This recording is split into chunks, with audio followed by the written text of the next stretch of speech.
Call to order the City Council of East Grand Forks work session for Tuesday, May 8, 2018 is now 5 o'clock. City Clerk, please call roll. Mayor Steve Gander. Here. Council President Mark Olstead. Here. Council Vice President Chad Grassel. Here. Council Members Clarence Vetter. Here. Mike Pakshavinsky. Here. Tim Riepel. Here. Henry Tweeten. Here. Mark Demers. Present. That's a term quorum. Number one on the item is consider rental lease agreement with Tri-County Community Corrections. Ms. Ellis. Got you. Thank you. Good evening, Council.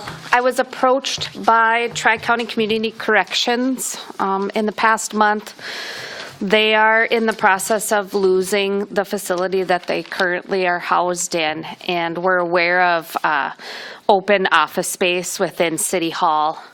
Typically with a City Hall building, we rent to other government entities.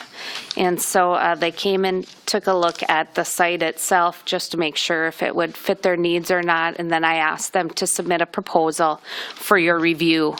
We do have Tri-County staff here. Mr. Larson specifically was the one that sent out the proposal. And if you have any questions or if you have any comments at this point in time, he is here to answer those, or he can just, for example, present a proposal and what they'd be using the property for, et cetera. So, I do have a couple questions. If you want to come up to the table.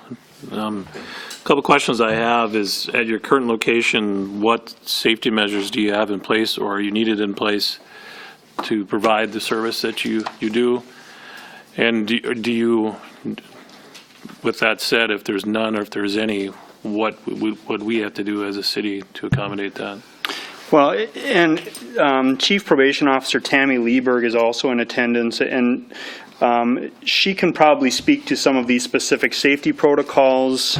She's been involved with the East Grand Forks probation officer for a lengthy period of time, and I guess I would defer to Tammy to address some of those specific safety components. Specifically, we don't actually have real excessive safety components. Our staff are there, we have our staff there. We work very closely with the police department. In some ways, this will work better for us because we're going to be closer with the police department as well. We have had cameras and different things at different times, and I think we're going to look at some options like that over there. But really, we've never had, I've been with Tri-County for 24 years, and we've never had an issue in our office.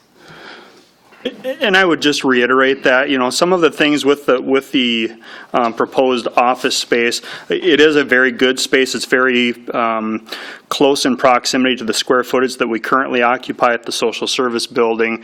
However, even with that being said, there might be some revisions or adjustments we'd have to potentially look at for safety purposes, whether it be some camera capabilities, duress buttons, direct lines to the police department or the county sheriff's department. Those would certainly be things we'd have to evaluate, but as Tammy indicated, we've been fortunate over the years. We've not had an issue in either the East Grand Forks office location, our Crookston location, or any of our other satellite offices. One of the main reasons I asked that is due to the fact that we do house some of our employees on that end. One person's alone in an office down there, and that's maybe a concern for me, that maybe look at having to move that person or make arrangements where maybe we have to look at cameras in the hallway. And I guess those are my concerns on that, just for safety for the employees, city staff. Certainly.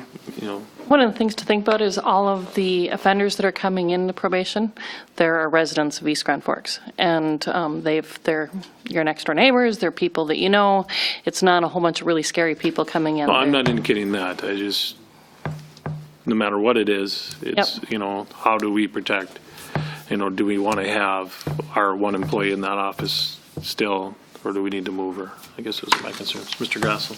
What is the number of clientele, example, per day that would be coming in and out of that office? Per day is really difficult to tell, to give you an example, but I can tell you it could range from 25 people to 0. We don't actually have a probation officer stationed every single day of the week over in East Grand Forks. I would tell you that's probably going to change because of the fact that our numbers have been increasing in East Grand Forks.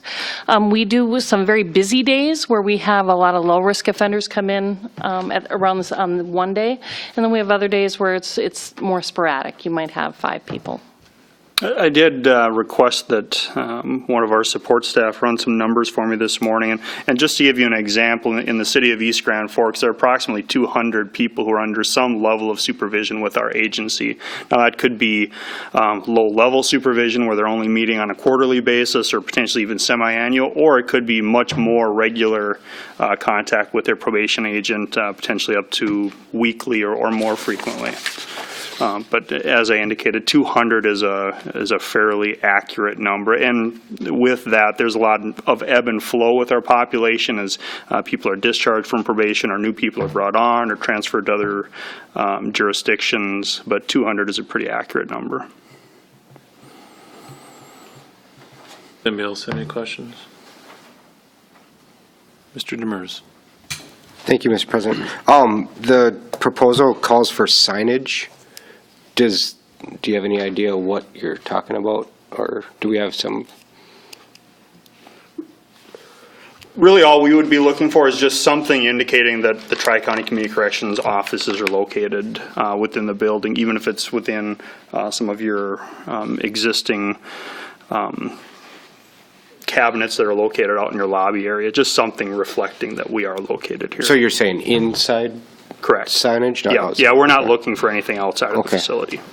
And I guess the other question I would have is more for staff here is there any configuration, and maybe we want to talk to Water and Light, is there any configuration that would work, that would put them on the west side of the building rather than the east, that would get them even closer? I mean, then it's even closer to the police department. I think it would be rather difficult to move them over to the Water and Light business area because that has truly been designed for them, I think, since the inception or the construction of the building. And do they So- need the entire, are you guys looking for that entire, was it 1,000 feet, or is it? Yep. Yes. And the 1,000 feet is the housing office, so it's, whatever is inside that, there's 3 separate. There's the main entrance area, which is an office, and then there's a side office on each side and a storage area, so. And I guess I could imagine a configuration that would allow for something like this on the west side. And I think as someone or as a group that should maximize the effectiveness of this building, I think that the layout of this building is inefficient for this type of thing. I think we could house, just about everything on one floor on the west, or on the west wing, either upstairs or downstairs, and then allow for additional space for rent or whatever. So I think we should look at reconfiguring. Not that this is particularly germane to you guys, but I think we should be looking at maximizing our utilization of this building, and then which would allow for additional rental. Because I think this is a great example of the need for the city of East Grand Forks, and the way it's situated in the county, in the region, as an important place. This is really the spoke, or the center hub of the county, whether it's the county seat or not. It's in our best interest to be able to provide our residents with the services so they aren't having to go to Crookston, they aren't having to go to other places. So I see more and more opportunities that the city should be bringing things into our building as a service to our residents. But that's a little bit of a digression from the matter at hand, but it is something. It gives us a time to at least discuss it going forward. Thank you. Anybody else have any questions? I guess the question that I have is for random UAs. how are you going to handle those? Because they're public bathrooms here. And it would be, you know, just a comfort level for some people to be utilizing them, the kids coming into park and rec and that sort of thing. Yeah, and so we did have some conversations with that. One of the options would potentially be, because of the closeness and proximity to the Crookston Police, or I'm sorry, to the East Grand Forks Police Department, that may be an option. If urinalysis or other form of drug testing is required, we may be able to bring them over to the police department and conduct the testing there. Other options would be to, especially as we're encountering you know, cross-gender drug testing issues, we may have to look at doing more oral swabs to do testing that way. But those are certainly things that we have considered. I can't give you a definitive answer one way or the other in terms of what we would do. It would really be case-by-case basis, but a lot of those planned tests, I think we would be able to make use of the East Grand Forks Police Department for that purpose. Anything else, Ron? Just a concern. I sure like the idea of, like you said, Mr. Demers, being able to take care of our residents without forcing them to travel. And some of these folks already have various kinds of hardship, and we don't have to add to that which would be almost impossible for them to travel, many of them, to Crookston at some interval. And I like the idea of maximizing our use of City Hall. I think it makes sense to provide government services here. And if you'll let us do our work on the backside here and see if we can maybe move some people around to create that space that we want, and also safety for our people. I think we should definitely look at that, making sure that we have a good way in, and probably mindful if they are going to be heading over to the police station, and then also keeping our other people safe. I like all of it. And I'd love to see us add some additional county services as well. You know, over the time, that would be nothing for you, but I think we have inconvenienced our people in different ways for county services, making them go over the county seat, and it wouldn't trouble me at all to see more and more of that available right here locally. Is there a timeline on this? Well, no, but I'm assuming they have to find a facility No, I understand somewhat that. soon. There's a timeline that you need us to respond to you. So it would be our hope or intention to possibly have a new location identified by July 1st. If that timeframe is too ambitious, there are still some things within the social service building. We may be able to delay our departure from that space. However, I don't know for sure how long we'd be able to delay that departure. I don't think we need, I mean, I think we'll have ample time. I just wanted to make sure, because I didn't see it in here. Yeah, and I apologize. That was just an oversight on my part.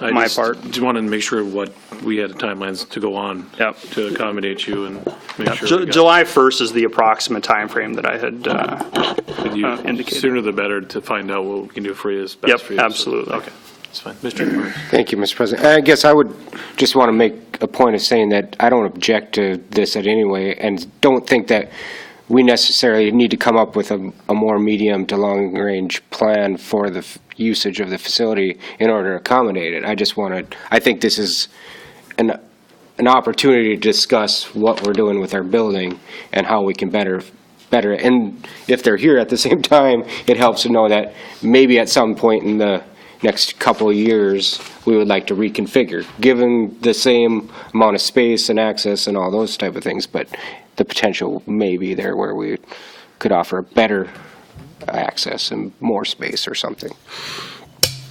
Anybody else have any questions?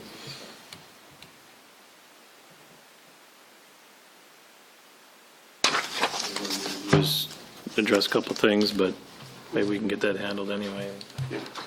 We will. Right. Appreciate it. Thank you. Thank you, everybody. Thank you. Thanks, Nancy. Number 2 is going to be pulled from the agenda for now until they come back with some other information. We'll move on to number 3, discussion on city lot next to VFW. Thank you, Council President. I don't really have an RCA included in your packet for this one. I didn't really know what to put in on that. I guess what I wanted to bring forward tonight is Since our last work session, we have had quite a bit of input and questions coming our way as far as the city, as far as what our intention with that lot really is. So I wanted to bring this forward to make sure that we are on the same page and that nothing has changed, I guess, with that. Because we have had some inquiry about that, if that lot is for sale, people that might be interested in it. If it is not for sale, they would like to make sure that that's maintained as a parking lot, and they would like to see it paved. And we have had some offers we haven't gotten into the discussions about amounts or those type of things, but we have had some discussion that there might be some outside help from some of the surrounding entities that might want to help pay for paving that lot, provided that it remains a city parking lot and remain open for them to utilize. So with that, I guess I wanted to just see if there has been any change. But I know the last time the council talked about this formally, they decided to keep that as a city parking lot. So I guess that's the main thing I'd like to see if that is still the case. That's what I was going to say. Didn't we vote on this a while ago that was our idea, was to keep it as a parking lot? We voted down a development project that was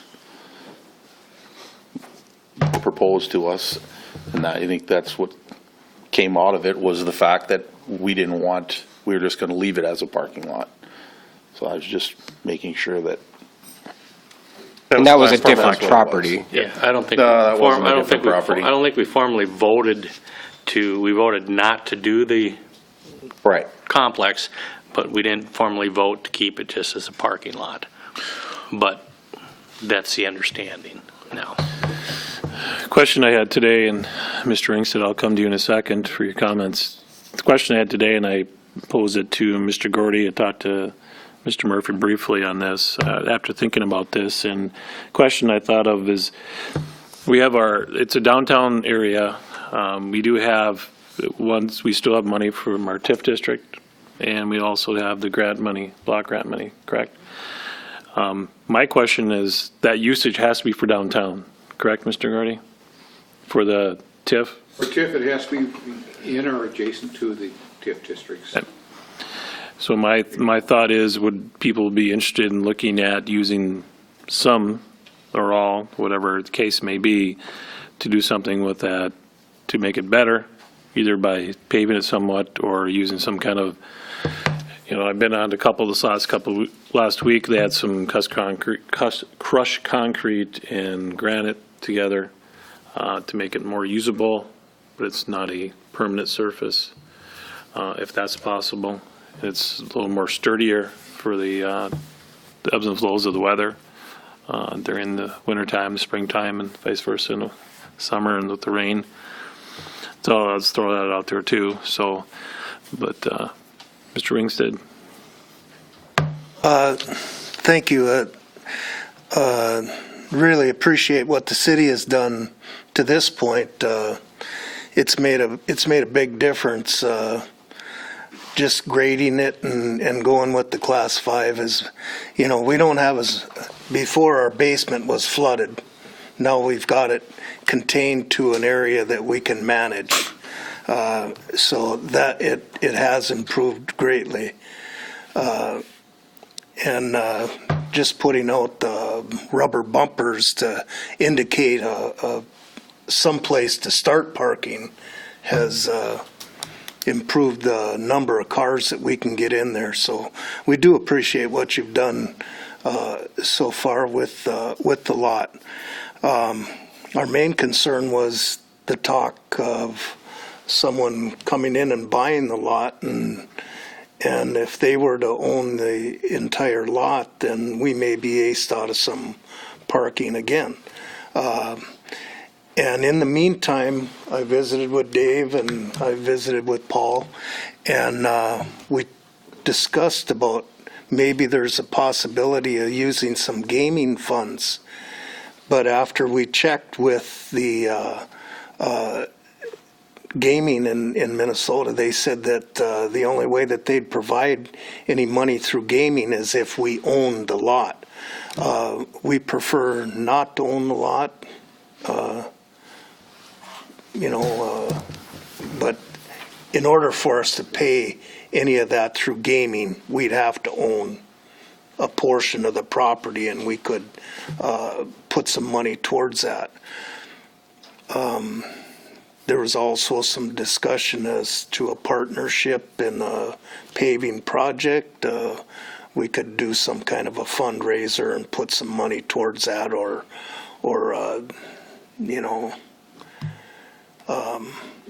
I don't want to get into anything else that we could possibly use our gaming funds for that would help with the project, but, legalities limited us to what we can use those for. But there was just concern. We're not here twisting arms or anything, but we've got some improvements going on over there where Steve Driscoll Studios is graciously going to put a mural on the side of our building. That should be starting any time. But we're trying to improve the looks of downtown, and, paving that lot with either asphalt or, concrete for us is a little far stretch, but even any improvements that can be done would be greatly appreciated.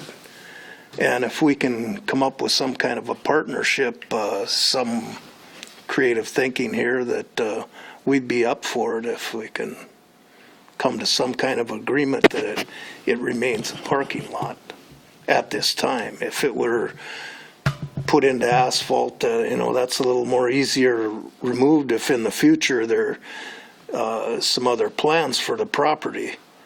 And rather than have several owners in that, it to me makes sense that the city retain ownership on it, so. Mr. Tweeden. I've been a member of the VFW since the summer of 1945, and it's kind of interesting. When I became a member of the VFW, there was a house of prostitution upstairs. They did an extensive amount of business, by the way. It was what some people call the good old days, but things have changed. But right now, at the present time, the city controls all of the vacant land downtown, and I think that it's important that we control parking. The one advantage is we move the snow away downtown East Grand Forks, and to get to the Sorley Bridge and so forth, it gets opened up very rapidly. And once you make this commitment, why, you look into the future, I think it's a mistake. I would like to see one or two things happen, though. I would like to see, in last meeting I brought it up, I'd like to see either paving or asphalt put in there. I'd like to have the civil engineer give us a price both ways. And like I say, I've been involved in many activities through the years, so I'm not anti-vet. Worked with them and established the downtown flag deal and a lot of different occasions. So, but I think we have a situation in East Grand Forks.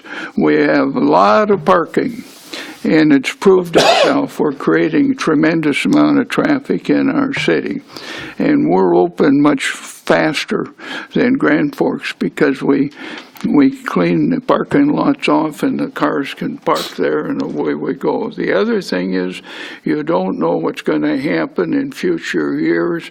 You have an old building downtown that used to be the Hams Brewery and so forth, and I think it would be a mistake, even though they would be able to get it paved. I think it'd be a mistake to go in that direction. Now, people can disagree with me, but I think one thing we have to do is to look into future next 25, 50 years. So, yeah, matter of fact, the truth of the matter is I'm the person that led the parade to get the States Theater parking lot, and that's when we started having more parking downtown. And I think that was, it was in the 50s. I was on the council at that time, so I'm a great believer in parking. And right now, it's shown itself to be very, very productive for the benefit of the people in the business district. And I've also I handled urban renewal for the city, so I'm pretty well aware of history. Mr. Riepel. I'm not against the parking. I'm against that we should have a fair share of the businesses helping us to pay for that snow removal, so the rest of the taxpayers feel like they're getting some bang for their buck too. Because I've had two businesses in that both complain that we're paying for all the removal of all theirs, why aren't we paying for theirs too? So I'm not against the parking lot being, I think asphalt would be more appropriate than the concrete. But I think we should start some sort of assessment for the snow removal, the maintenance of those lots. And eventually we're going to have to replace some of these parking lots. And we got to start building a fund up now before it's too late. Mayor Gander. Yeah, I like the way this conversation is going. I think it makes a lot of sense. I think it's important that we do retain ownership of that lot, whether it's going to be parking or development in the future. And I do think if we look at asking ourselves the question, are we going to build on that or have a developer build on that in the foreseeable future? Already it's been 20 years since the flood. It's been 21 years actually. And so it stood as a bare lot for those 20 years, and the whole time we were asking ourselves, what's the best use of that property? And that whole time we've driven by and seen a gravel parking lot on one of the most prominent corners in our community. Well, where else in the downtown do we have gravel parking? Really, we've converted it to concrete or maybe asphalt here or there. And I think it would be, if we can answer the question, in the foreseeable future, are we going to allow development on there? And I, for one, and I see the pros and cons of developing that. On the one hand, we know, you think of what's going on in Grand Forks, they talk about what is the most inexpensive infrastructure for development. The answer is it's infrastructure that you already own. It is existing. So it's infill development is your least expensive form of development. Okay, that's great. Makes a lot of sense. We should just infill everything and put buildings everywhere because it's the cheapest infrastructure. Oh, but wait. It wouldn't be good for adjacent businesses. It wouldn't be good for the whole look and feel of our downtown. So we're not after that. So now we've got to ask ourselves, you know, as you try to balance those two, on the one hand, keeping a strong district down there where you have parking, you have businesses, and those are interspersed according to where the customers are, where the businesses are. And I come down on the side of that could stay an open lot as far ahead as we could see for the surrounding businesses, and it would match up very well with other paved parking that we have here and there throughout the downtown. And I like the idea. I did talk to Mr. Emery about it, and I know you'll put it in probably as part of your spec on the asphalt if you did want to see a couple of borings just to know what's under that surface, to know as to the total cost, how much prep would be needed for asphalt. Let's hope it's real solid and something could come over the top of it just about as it is.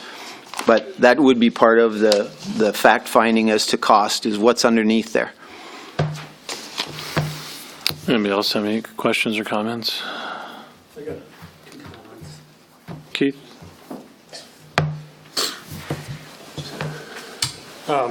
Last year, I know you held an event there. We provided the power for it, so that's one thing to be thinking about.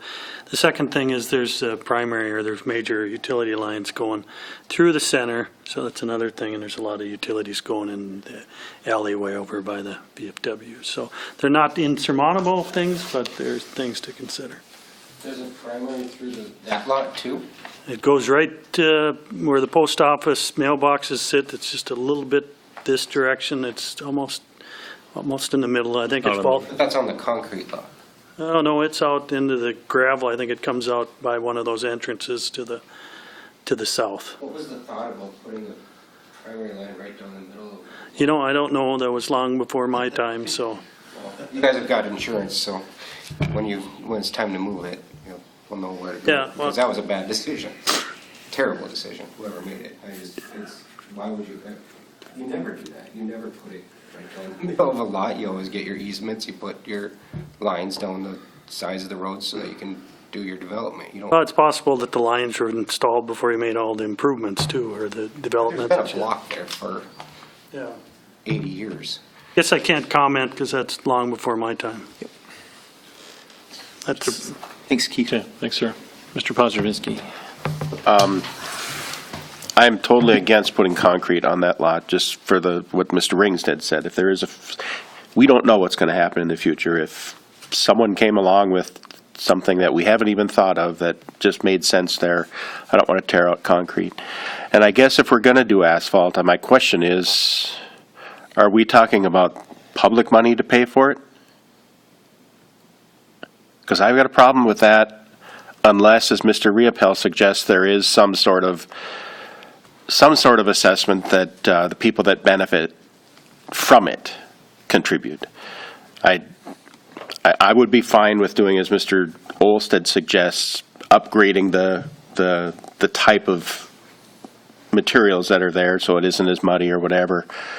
I do understand we don't want a gravel lot on our busiest corner and our main street. It's just, it doesn't look great. But I just can't justify spending public money on it without some sort of contribution, or at least all of the contribution coming from the people that use it. Are the TIF dollars not dedicated toward, business development and whatnot, back into that district infrastructure type development? I suppose. So really, those funds are earmarked just for projects like this? Is there another project we could do instead of this? I mean, We should always my ask. point is this, is we've been talking for 15 years about a parking assessment district for the people that use our free parking that the taxpayers and the rest of the community pay for. And I think now is a good time to get it on the agenda. And if you want my approval to pave this lot, that's what it's going to take. Somebody else have any questions, comments? See none? Wait, I do have one more. One more? Sorry, man. One more. Mr. Gallstead, would you go ahead and just begin the process of kind of asking yourself from a legal standpoint what that taxing district might look like? I know the state and other government jurisdictions have some limits on district taxing. Assessments. Yeah. That'd be a better term. But there would be some legal hoops to jump through. You might as well kind of start looking into it if that's something we're interested in. Thank you. I know I prepared some estimates for concrete. I'll prepare some for asphalt too. You're going to want those numbers anyway, just, so I'll prepare that and get them out to everyone. Well, on the comment I made regarding, say, the mixture of the crushed, is that something that is withstandable of what we use it for and for snow removal? Is that an issue with that? It shouldn't be any more of an issue than it is with gravel. It'll be more clean in there. Once that line is up there in the wintertime, it shouldn't be any more of an issue. Mr. Demers. Thank you, Mr. President. I guess I would also, I find merit in, both sides of the argument, obviously. It's been well documented, I think, of what my position on this is, and that the idea of protecting parking as a benefit to the businesses downtown is, in my belief, a limiting belief. It isn't justifiable. If you look at the lots per downtown square foot of business, I would bet that we are well beyond what any downtown is, especially, any growing downtown. But that being said, if we do go forward with some sort of paving on there, my other concern is that we end up in the same sort of de facto agreement as what we have with some other lots in town when we go to develop them. Someone's going to hear it down and say, well, this is a lot, this is our lot, you guys agreed to improve it, therefore this is always going to be a lot. And now, I don't think there's any person in the council, well, maybe there is, people on the council that will defend it in perpetuity, but it has to be said that whatever direction we go, I don't think there will be an agreement that says that this will be a lot in perpetuity, so that everybody around there knows that at some point that could be developed, or that could be whatever. I just don't want, we have some maybe written, unwritten agreements with folks that talk about lot usage and those type of things.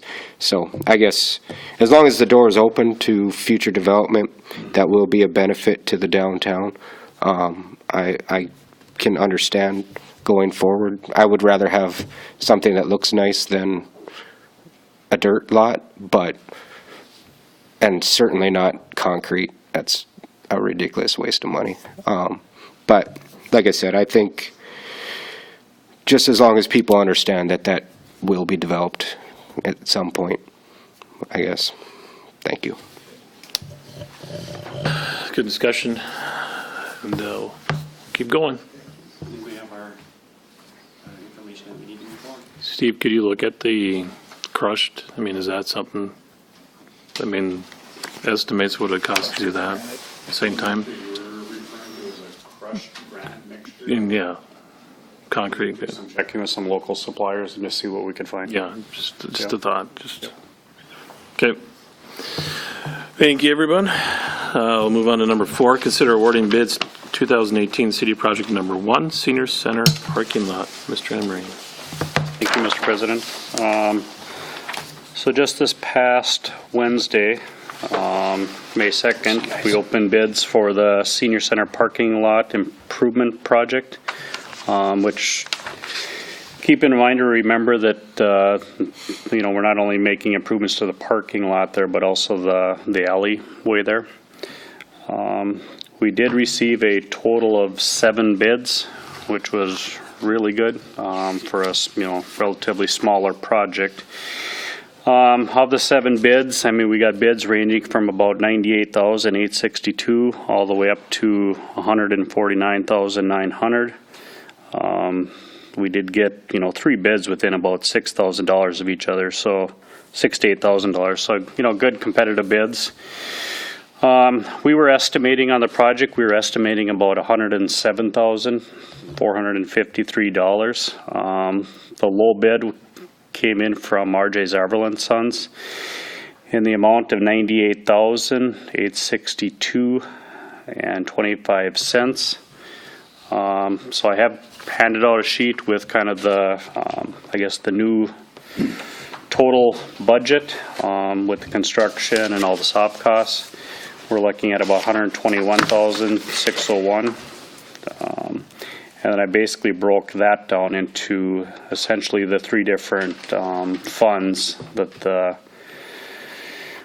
project would be paid for from, pulling funds from the general capital fund, the street reconstruction funds, which is the alley paving, and then the storm sewer funds.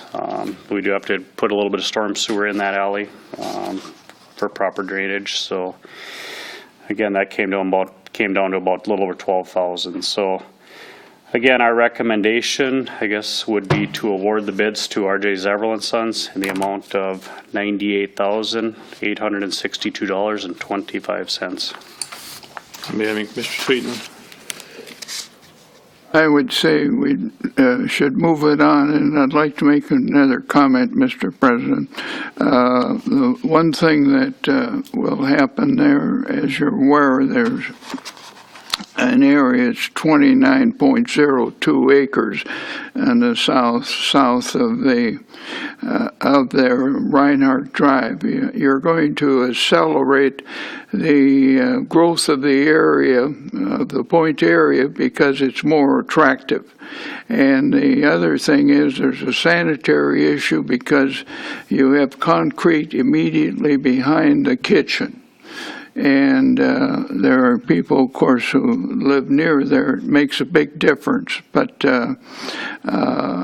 I think it's a move in the right direction. We, at the time now, Nancy Ellis can tell you there's enough people out there. It's like a small city. Nancy, about how many people live out there? 3,000? 3,200? Are you talking about the senior center parking lot? That's what It does have an effect. I'm just asking if you're making comments on a senior center project, or? Yeah, I said we should move it on, but Okay. I didn't know where you were going with it, so I'm sorry. Okay. if you want the point to grow, there's a good way to make it grow. Well, that's fine. I didn't know what you're referring to. That's fine. I happen to know what I'm doing, friend. I didn't say you did. I Yeah. just didn't know where you're Yeah. going. Mr. Riepel. Just to clear up the sanitary issue, our garbage can behind the senior center is on the one side. We're going to move it to the other side and put a fence up so that it's protected and not unsightly, and makes it easier for the truck to get in and get out. So I think that's what he was referring to, but that's, the senior center board was extremely excited this morning when they heard that there's a possibility that that might get paved.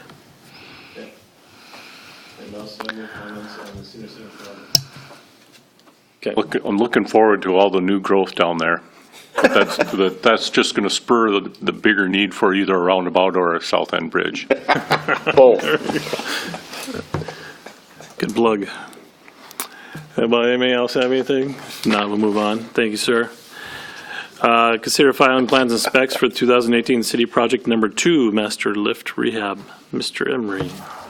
President, again, we'll be looking to file plans and specs at the council meeting next week for your 2018 city project number 2, Master Lift Station Rehab. This lift station was built in 1999, and essentially what's kind of happening there is we're getting a lot of, in the wet well portion of the lift station, where essentially the waste is stored prior to being pumped out to, I guess, the interconnect lift station in this case. But inside that concrete structure, we're seeing a lot of deterioration of the walls and stuff from the hydrogen sulfide gas. So this project, we would basically go in, sandblast off all of the bad concrete, loose concrete, and then we'd be looking at putting on a coating system to basically protect that, system, or protect that concrete structure into the future. Also, as long as we're in there, because we got the lift station down, we're going to have to do some bypass pumping and stuff during this project. But as long as we're in there, we're looking at replacing basically the pump bases or discharge elbows and any ductile iron piping inside that wet well structure. Also looking at replacing the 18-inch flow meter. I'm not sure if the city was totally aware that that meter wasn't totally functioning at 100% prior to the interconnect lift station, but once we got that one kind of installed, we're seeing now that essentially those two meters should be reading pretty close together, and they're not. So I think over the years the city's had them try to do calibrations and stuff on it, try to correct it, but it's just, I think it's past its life. So looking at replacing the flow meter. And then also on Monday, we noticed the manhole right prior to the lift station. There too, we got hydrogen sulfide issues. So Jason, Dylan, and myself were talking today, and we're looking at the possibility of replacing that manhole, looking at maybe relining it, again, just to protect it going into the future. So those are kind of the 4 or 5 components of the project that we'd be looking to correct or improve. Right now we're looking at a total project cost of around $276,000. This would be, Jason has budgeted for this project. I think he budgeted approximately $300,000, so it is in the budget. So again, we'd be just looking next week to file the plans and specs, looking at setting a bid date for June 7th at 10 a.m. Anybody have any questions? Mr. This the master lift between Highway 2 and 12th? Yes. You know, ever since that one was built, it's had an odor problem. And when I was on the council 10 years ago, we were trying different things. We were putting some chemical in there and perfumes, and it really didn't ever come out of that. And maybe it's just the way it is, maybe based on the type of structure that it is and the way it works. But boy, if anything, I know if I lived in that area, especially different kinds of prevailing winds, I'd love to see if there could be some way to address that. Maybe just getting new fixtures that are tight will alleviate some of that. I don't know, but that to me would be nice for the neighbors up in that area.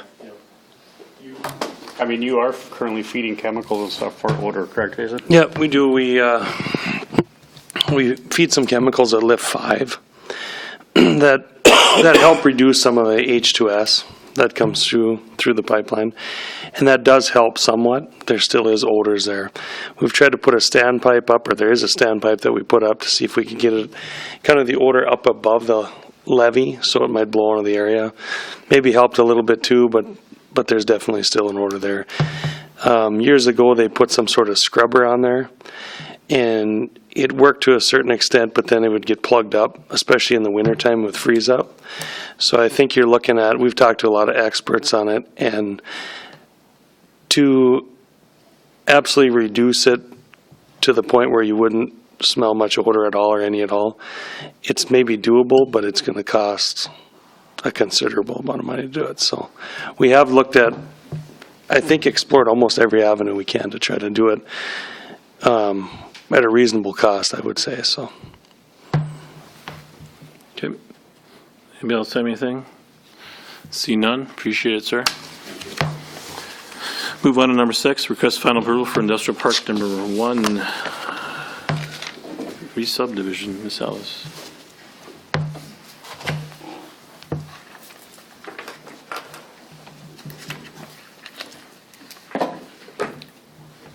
This is really just a simple plat, resub. What this is caused by is recently Folsom Farms had asked if the city would entertain the idea of vacating 8th Avenue Northeast because the road is a gravel road. It's in between the 2 Folsom Farm properties, and they primarily park there. The city does not maintain it, move snow, anything like that. Visited with the utility group, Water and Light, Public Works did not have any issues with vacating that because there was no one that was using it other than Folsom Farms. So when we went to entertain that idea, visited with Ron, we noticed that 9th and 10th and part of 4th Street were also vacated in the past. Therefore, we felt that a replat would be necessary to show the vacation of 8th, if the council so approves, show the utility easement for the utilities that are laying underneath that vacated road, and then show the past vacation of 9th and 10th and 4th. And so that's what this is before you, is just essentially a replat of the property to show the past vacations of roads and then the new vacation of 8th with the utility easement added. Anybody have any questions? See none. Thank you. Number 7, request to approve the bylaws and Park and Rec Commission. Mr. Huttunen. Thank you, Mr. President. The Parks and Recreation Commission held its first meeting a couple of weeks ago on Monday, April 23rd. One of the things that we reviewed at the meeting was the bylaws that I had drafted and that we had previously brought forward to the City Council when we were discussing the formation of the commission. They did suggest a few edits that have been added to these bylaws, and the commission approved them at the meeting, so we're bringing them forward for council approval to be able to have them set as our bylaws. I think just a couple of things that we updated for noting purposes. Under the ex officio members, we went through as a group and discussed all of the potentially interested clubs and organizations that would have we would want to have be able to participate or be invited to our meetings. So some were added to that. The first draft I had, it listed basically the club president as the interested or the ex officio member. We changed it to representative, so if the president wants to assign someone from their club, they can do so. The regular meeting we scheduled for the third Wednesday of the month at 4:30 p.m. And then that meeting location will typically be here at City Hall. But just to note that the next meeting, May 16th, we're going to have it at the VFW Arena upstairs in the boardroom. So it can kind of coincide with the open house that we have planned for that night with Elcher. Okay. Anybody have any questions? Mr. Demers. Mr. President, are ex officio members voting members? They are not voting members. No. Okay.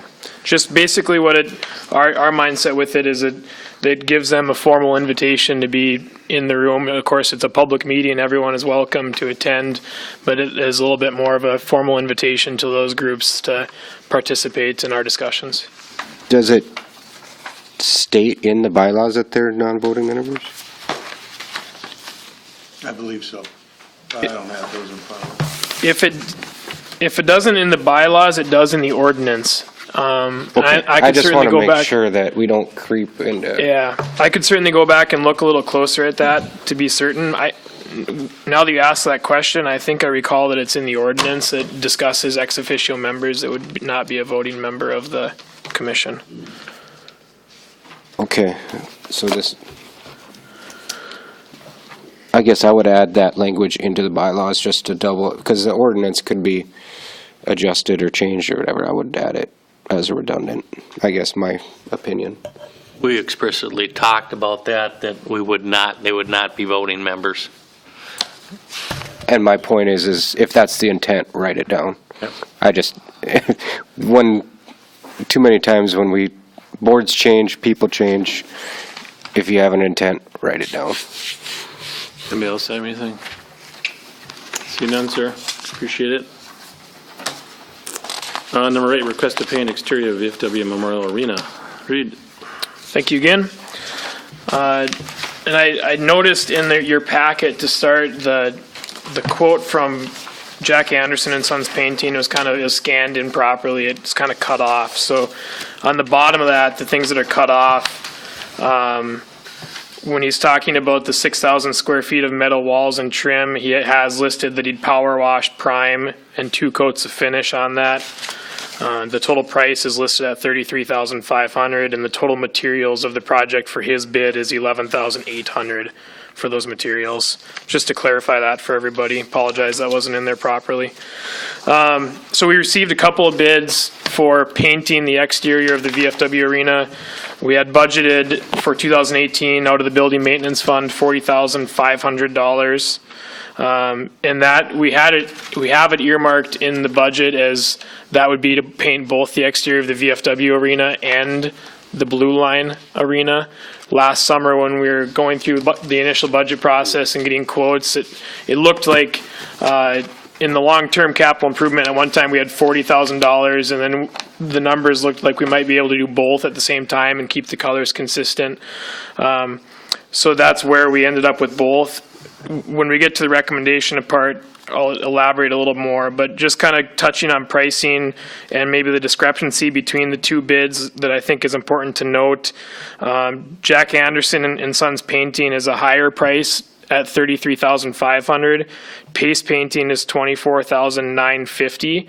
The big difference in that is that Anderson and Sons has the equipment and would sandblast all of the block on the building, whereas paste painting would pressure wash with water. Bob Anderson came over a couple weeks ago and we went through and we sandblasted a small portion of the wall there to see what it would do in comparison to what a pressure washer would do. And in just that small sample size, I would highly recommend that we sandblast that building. There's already, of course, those of you that know a lot about the hockey arenas, you always have a moisture battle of the moisture of putting ice in and taking it out, and the humidity that runs in those. When you're in the building, you look on the interior up along the seam, there's a lot of paint peeling, and you can see the moisture issue we have. I think that if we can get that paint that's peeling off via sandblasting rather than adding more moisture into that block, it would be a smart decision on our part to do that. And I think the prices reflect that we'd be able to. So I would suggest that we accept his bid for $33,500 to sandblast and paint the building, and then move away the idea of painting the Blue Line Arena for now. Mr. Paczynski. Just question or concern about sandblasting. Does he have the capability of capturing all of that so it doesn't blow into the neighborhood and it complies with all the regulations that surround that sort of thing? It's a good question. I don't have an answer for. I'll have to clarify. Okay, that. this doesn't. If and I don't know how much of an area that needs sandblasting, but if he's got to do all of that stuff, this doesn't seem like enough money. Thank you, Mr. President. Was the original request for bid, did it state sandblasting, or was it to paint?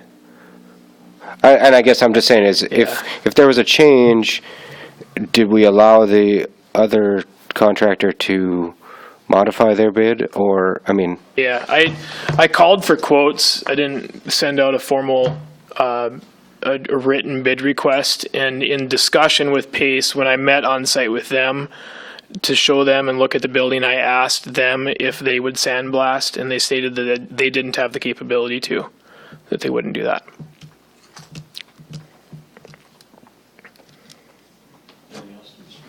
Nothing right now. Better, sorry. Thank you. If you're going to sandblast all the block, you're not going to get by with spot priming. You're going to have to prime the whole building then. Because that sandblasting is going to take everything off.